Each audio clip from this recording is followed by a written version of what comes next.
I stepped into the house late Friday afternoon, drained from a grueling week of travel, eager for a bit of quiet.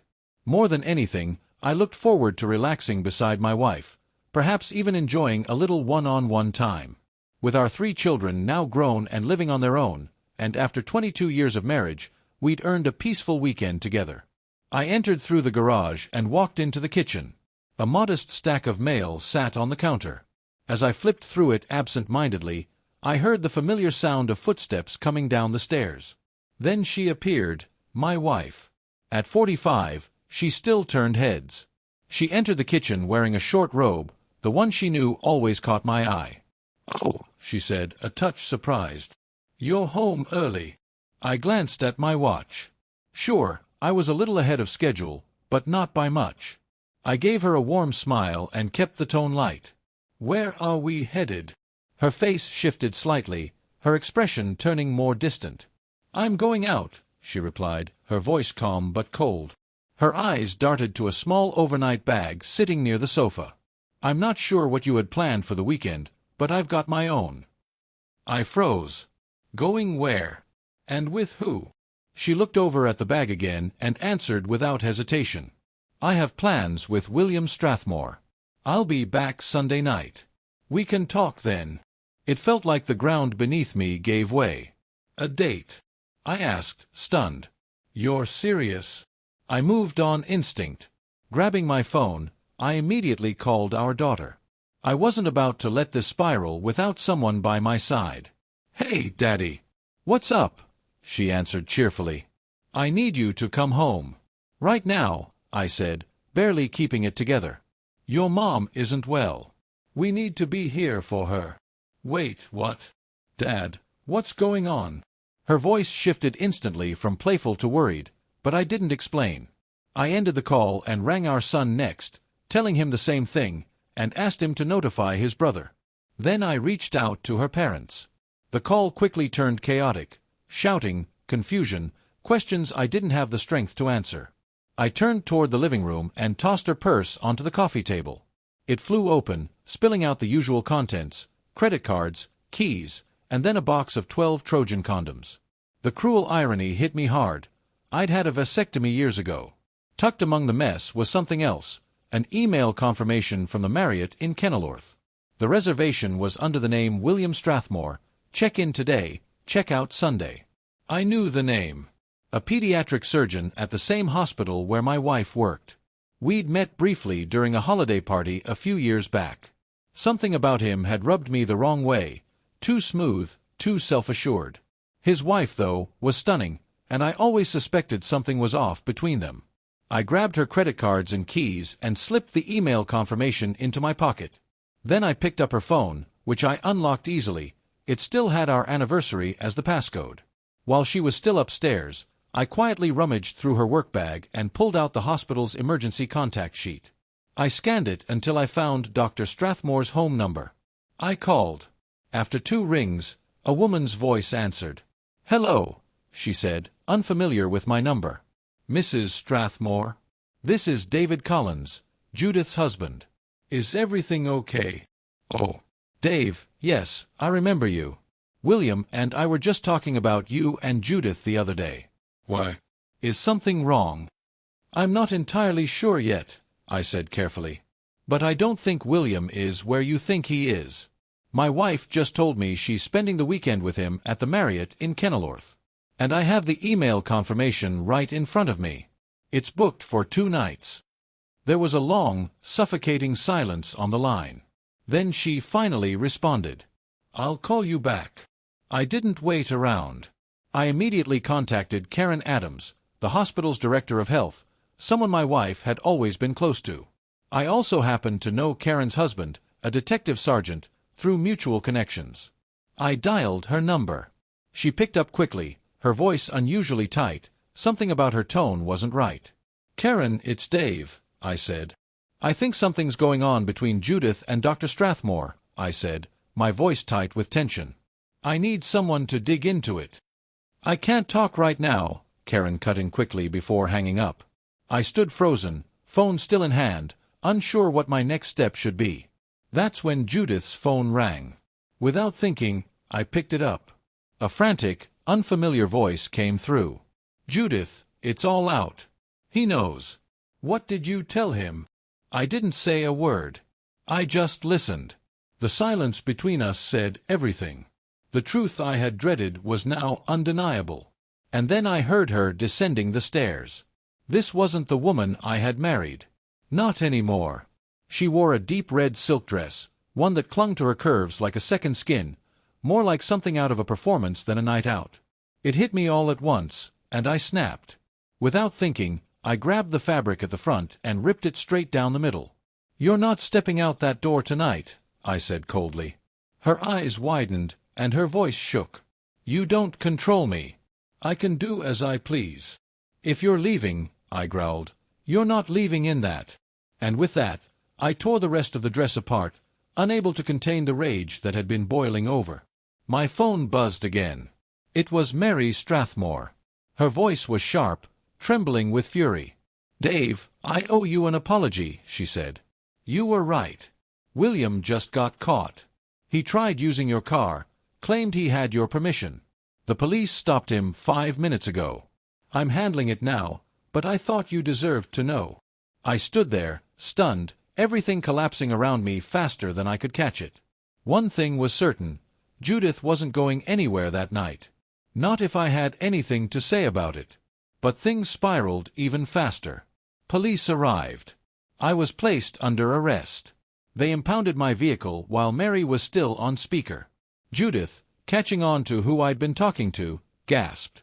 "You called her," she shrieked. "What did you do, David? Damn you!" Right then, our kids rushed into the room. "Dad, what's going on?" Dave Jr. asked, eyes darting between us. "Mom, are you okay?" Haley, noticing her mother's ripped dress, hurried over in concern. "Mom, what happened to your dress? Did Dad do this?" And just like that, the room erupted in questions and accusations. "Mom," Dave Jr. pressed, "what is this? 12 condoms in your purse? What were you planning to do, throw a party or make balloon animals?" Judith looked stunned, cornered. Her voice cracked as she whispered, I don't even know where those came from. They're not mine." But then, something inside her snapped. "I have the right to do what I want. It's my body," she shouted. The words hit the room like a thunderclap. She realized instantly how inappropriate that was in front of the kids. Trying to backpedal, she stammered, "That's none of your business." But the damage was done. Dave Jr. rolled his eyes, clearly disgusted, and stormed off into the kitchen. Moments later, he returned holding a sealed envelope. "Here, Dad," he said, handing it to me. "This was addressed to you." His eyes burned with resentment. As soon as Judith saw the envelope, her face turned pale. She leapt off the couch, panic written all over her, the remnants of her torn dress falling to the floor. "Don't open that!" she screamed. Haley rushed to her side, trying to shield her with a blanket. "Sit down and stay quiet," I said sternly, tearing the envelope open with steady hands. Inside was a letter written in Judith's handwriting. "My dearest husband, my sister's been caring for our mother and could use a hand. I'll be spending the weekend helping them and we'll be back Monday night. Love and kisses, Judith." The kids exchanged confused looks, clearly trying to make sense of everything unraveling in front of them. But to me, one thing stood out with absolute clarity. She had written that letter long before this moment, long before any of us knew the truth. I confronted her, and the panic in her eyes made it clear. Her secret was unraveling. Her erratic behavior only added fuel to the fire. Then, as if drama itself had a perfect sense of timing, the doorbell rang. Before anyone could react, Judith's parents burst through the door. "Judith, are you okay?" her mother cried, hurrying to her side. Her father, taking in the chaotic scene, spoke with thunder in his voice. "Can someone tell me what the hell is happening here?" Right then, Judith's legs gave out. She collapsed to the floor. Haley and her mother scrambled to her aid, while her father's face grew darker by the second. I didn't hold back. I laid everything bare, the deception, the lies, the affair. Every word seemed to make the air colder. Judith stirred, consciousness returning as she broke into ragged sobs. She clutched at her mother like a lifeline. "Call your sister," I said sharply. "You said you were going to help with Grandma. Maybe now she can return the favor." I handed the letter to her father for proof. Then I pulled out my phone and called her sister myself. "Hey, David," Mavis answered, too cheerful for the moment. "How's your mom doing?" "She's not here, Mavis," I replied flatly. "Judith said she was with you. You've been getting help from her." "Oh, yeah," she stammered, clearly blindsided. "She's been amazing. I don't know how I'd manage without her." "Can I talk to her?" I asked. Before Mavis could fumble through another excuse, Judith's mother snatched the phone from my hand. "Don't even bother," she snapped. "Your sister's in a mess now. Goodbye." She hung up, and from the speaker, we heard Mavis's shocked voice shouting in disbelief. Judith slumped back to the floor, her modesty barely intact. I didn't feel sorrow, only the hollow sting of betrayal. She had shattered everything. Then my phone rang again. "Jerry."